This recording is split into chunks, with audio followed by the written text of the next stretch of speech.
¿Te ha pasado salir de una entrevista y en el ascensor de regreso pensar, podría haber respondido mejor, me hubiese gustado contar otra historia, me quedé en blanco?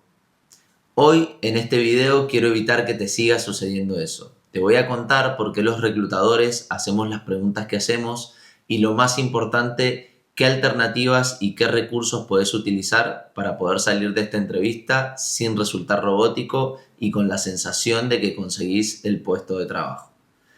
Vamos que te cuento. Como reclutador me toca entrevistar a personas todas las semanas y te puedo asegurar que todas las preguntas que se hacen no se hacen con intención de incomodar, sino de tener un reporte y un diagnóstico claro sobre cada una de las personas. Buscamos claridad, enfoque y sobre todo madurez profesional. En el video de hoy vamos a ver 6 preguntas trampa que utilizamos los reclutadores y sobre todo darte recursos y alternativas para que estos momentos dejen de incomodarte. Antes de pasar a las 6 preguntas trampas, te voy a dar una regla de oro que te puede servir para responder preguntas ante determinadas situaciones. Acá la intención es poder dar un titular claro y justificarlo a través de un ejemplo que clarifique ese titular. Recuerda que cuando cuentas historias vividas, aportas más credibilidad. De lo contrario, vas a sonar a ficción y eso ya empieza a poner en duda al reclutador sobre si tu perfil es el ideal para cubrir la posición. Vamos a la primera pregunta trampa. Háblame de ti. ¿Por qué preguntamos los reclutadores háblame de ti? Es porque buscamos en 60 segundos interpretar 3 cosas sobre tu perfil. Si entiendes tu propio perfil, si sabes priorizar información y si verdaderamente tu perfil se adapta al rol que necesitamos cubrir. Lo que no buscamos es conocer tu biografía. Por eso es muy importante que evites monólogos. Lo que sí buscamos es conocer quién eres profesionalmente. El recurso que puedes utilizar para responder esta pregunta y que salgas satisfecho de la entrevista es poder estructurar la respuesta. Para ello, te recomiendo que lo hagas de la siguiente manera. ¿De dónde vengo? ¿Qué sé hacer bien? ¿Y qué busco ahora? Vamos directamente al ejemplo. Vengo de operaciones y soporte. Me especialicé en ordenar procesos y mejorar el día a día. Menos incidencia, más previsibilidad. Aporto mucho en coordinación y en detectar dónde se pierde tiempo. Y este rol me encaja porque combina gestión operativa con mejora continua, que es donde más impacto tengo. Lo que buscamos los reclutadores en este minuto es entender qué es lo que haces. Si no lo logramos entender en esos 60 segundos, nos será muy difícil poder defender tu candidatura internamente. Segunda pregunta trampa. Háblame de tus debilidades. ¿Por qué preguntamos sobre las debilidades? Porque en este punto estamos evaluando la autoconciencia y la capacidad de mejora. Lo que notamos muchísimo los reclutadores es cuando las personas intentan sonar perfectas. Esto aleja al candidato de la posición y sobre todo genera mucha desconfianza. Lo que te va a funcionar perfecto para responder esta pregunta es contar una debilidad real, gestionable y que esté en proceso de mejora. Aquí lo que puedes decir sin sonar auto boicot es introducir primero la debilidad y es decirle al reclutador, te cuento cómo lo estoy gestionando hoy y qué alternativas estoy encontrando para mejorarlo. Esto te va a permitir posicionarte como una persona autocrítica y sobre todo que se está poniendo manos a la obra sobre esa debilidad que le puede generar o no una complicación en términos laborales. Luego, es muy importante que le quites presión y que lo puedas transmitir y contar como algo cotidiano. Por ejemplo, a mí me pasaba que en picos de trabajo me costaba delegar. Por querer que salga bien y rápido, terminaba cargándome yo y el equipo dependía demasiado de mí. ¿Qué es lo que hago ahora? Separo lo crítico de lo delegable.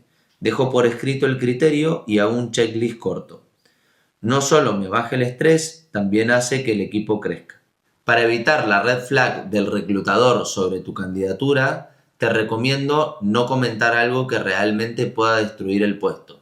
Esto no significa mentir, significa ser estratégico en la entrevista para poder pasar estos filtros. No te quedes en soy así, siempre añade estoy haciendo esto para gestionarlo o estoy trabajando de esta forma para poder revertir esta situación.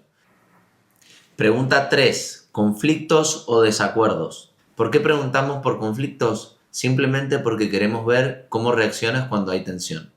si culpás, si te pones a la defensiva o si sabes resolver con foco en los resultados. Lo que buscamos es sencillo, no es drama, es conocer tu nivel de madurez. Lo que puedes responder a esta pregunta es, te cuento un desacuerdo típico que tuvimos en el trabajo y cómo lo resolvimos. Y en este punto eliges un conflicto común, reciente, posiblemente para comentarlo y transmitirlo con emocionalidad, pero lógicamente que no sea un caso extremo que te posicione en una situación compleja en esta etapa de la entrevista. Por ejemplo, hubo tensión porque ventas prometía plazos muy agresivos y operaciones no llegaba. El cliente se enfadaba y el equipo se quemaba. Yo propuse algo simple, acordar un criterio único para priorizar. Llevé datos básicos de capacidad y definimos categorías. Cuarta pregunta trampa. Háblame sobre tus huecos en el currículum. ¿Por qué preguntamos sobre los huecos en experiencias laborales? Lo que nos preocupa no es el hueco, es que lo escondas o que parezca que hay algo raro. Para que suene creíble, es importante que fundamentes ese tiempo con alguna situación o alguna actividad que hiciste y sobre todo, dónde te encontrás ahora. Ejemplo 1. Fue por un tema personal que ya está resuelto, estoy a plena disponibilidad y con muchas ganas de volver a un rol como este. Acá, la señal que busca llevarse el reclutador es ver con qué facilidad vuelves al puesto. Te recomiendo no quedarte 2-3 minutos justificando ese hueco en el currículum porque sinceramente puede parecer que pesa más de lo que pesa. Es contar la situación y volver rápidamente al puesto. Quinta pregunta. ¿Por qué te vas? Esto lo preguntamos porque queremos ver dos cosas. 1. Si eres profesional y no destruyes a tu empresa anterior. Y 2. Si tu cambio tiene sentido y no es impulsivo. En este punto te recomiendo no dar nombres, no tener rencor y no responsabilizar a terceros. Vamos a un ejemplo realista. He aprendido mucho en mi rol actual, ritmo alto, priorización y coordinación, aporté ordenando reportes y mejorando procesos y ahora busco un entorno donde pueda profundizar más en análisis y mejora continua, que es donde verdaderamente aporto más valor. Acá, la señal que buscamos los reclutadores es identificar si hablas mal o no de tu jefe. Recuerda siempre que aunque tengas razón, nunca queda bien. Sexta pregunta y la que más bloquea. Expectativas salariales. ¿Y por qué los reclutadores preguntamos por salario? Porque evaluamos tres cosas. Si tu expectativa salarial está alineada al rol, si entiendes tu nivel en el mercado y si negocias con criterio o con nervios. Y aquí pasa lo típico. Respondes con nervios, con ansiedad y luego te arrepientes sobre la respuesta que has dado. Te voy a dar 3 alternativas que puedes utilizar para poder responder estas preguntas con el mayor de los éxitos sin que te quede esa sensación de podría haber dicho otra cosa. 1. Gana tiempo con elegancia. Antes de dar un número cerrado, necesito que por favor me confirmes el nivel, alcance y si hay variable y beneficios. Esto es totalmente profesional y te permite salir rápido de esa pregunta incómoda. 2. Rango con razón, no por capricho. Por mercado y por mi experiencia me movería en un rango de... En este punto es aconsejable que puedas revisar cuáles son las bandas salariales que normalmente están pagando para la posición a la que estás aspirando. Refuerza con algo como depende del alcance real, variable, beneficio y modelo de trabajo. 3. Si el reclutador insiste y necesita un número único, te aconsejo que respondas de la siguiente manera. Si tuviera que darte una referencia hoy, estaría cómodo alrededor de, volvemos a lo mismo, es importante que analices y que veas cuáles son las bandas salariales que el mercado está pagando por esa posición. Pero prefiero cerrarlo cuando alineemos responsabilidad y paquete total.